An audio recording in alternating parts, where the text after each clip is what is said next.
Did you guys know the iPhones? I want to talk about the two things that have not been fixed with the iPhone 14 Pro's camera from the previous generation that continues to annoy the heck out of me. And if you haven't bought into this phone yet and were thinking about it, it may not be a deal breaker, but it's just something I want you to really be aware of and think about. Right before I jump into the first one, I do want to give my overall first impressions of the phone. Always on display, I'm pretty indifferent about it. I don't hate it. I don't love it. I've definitely done the thing where I look at it and like it's off right now, but it's not off. Now it's on. Now it's off. There's been a lot of debate the past couple of days about battery life. Personally, I don't like to even talk about battery life in the first week of owning a new phone because people don't even realize that they're using their phone completely different than when you're using a phone that you've had for, a couple months. Nothing has annoyed me about it, so I don't see why people would hate it. I'm excited to see more third-party apps take better advantage of it, and I agree with a lot of people saying that it could be utilized even better, but this, of course, is kind of the first generation thing. Hopefully it's not like the touch bar on the Mac where it was like, oh, this is going to revolutionize everything, and then people hated on it, and it never really got new features or updated or anything. All right, so let's talk about the cameras. I'm very happy with a ton of stuff they have announced. The 4K cinematic mode looks great. Again, I haven't really gotten to test most of these features, so this isn't my definitive review yet. I enjoy most of the features that they announced, but the first issue with the iPhone 14 Pro's camera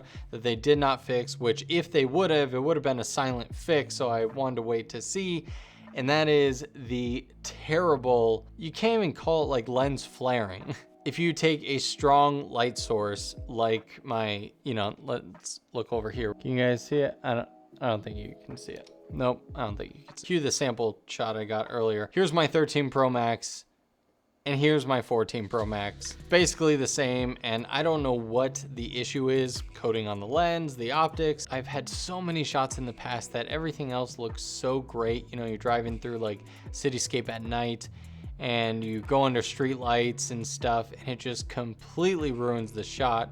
And it instantly makes it look like, phone footage or really bad camcorder footage or something. So I was really hoping that would be fixed. And then the second thing, which is definitely the biggest disappointment of the entire announcement, and that is the fact that we still have Lightning. But you know what? If they wanted to go all Apple about it and really keep it proprietary, even though they put USB-C on their iPads and Macs, at least a Lightning with like USB 3.0 speeds would have been fantastic, but nope, it's the same old Lightning with USB 2.0 connections. And so with the amazing 48 megapixel raw photos that you can take, the amazing ProRes HQ video that you can take, you are still going to have a hell of a time transferring that footage to a computer.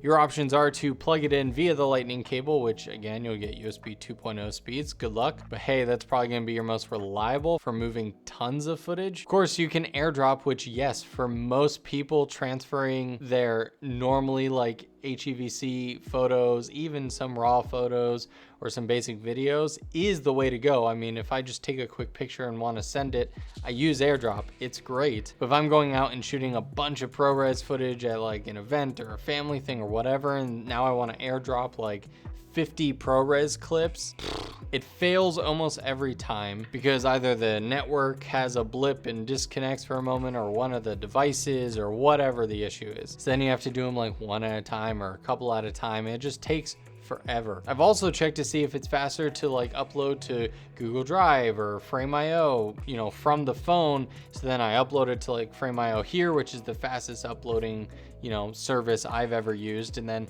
access it straight from here. But again, you're still limited to the upload speeds of whatever network you're on, which upload speeds are usually the lowest. So there's just no great fast, I would shoot on this way more than a basic mirrorless camera. But the thing is that mirrorless camera, I can come home, take the SD card out, plop it in to the reader, and then within seconds transfer hundreds of gigs of data. If you're not in a rush, it's fine, it's doable, but that is a huge annoyance to me. So what do you guys think? I don't really like making negative videos, but hey, if this is the one, leave your comments down below with your disappointments of the iPhone, and then in future videos, we're gonna talk about things we love, because Every piece of tech is still awesome nowadays, and don't worry, there's a million things to love about the new 14s, and I'm so excited to be able to go out and super test all of the new features, especially in beautiful places outside of my house. But yeah, time to pack all this up and go hop on a plane. So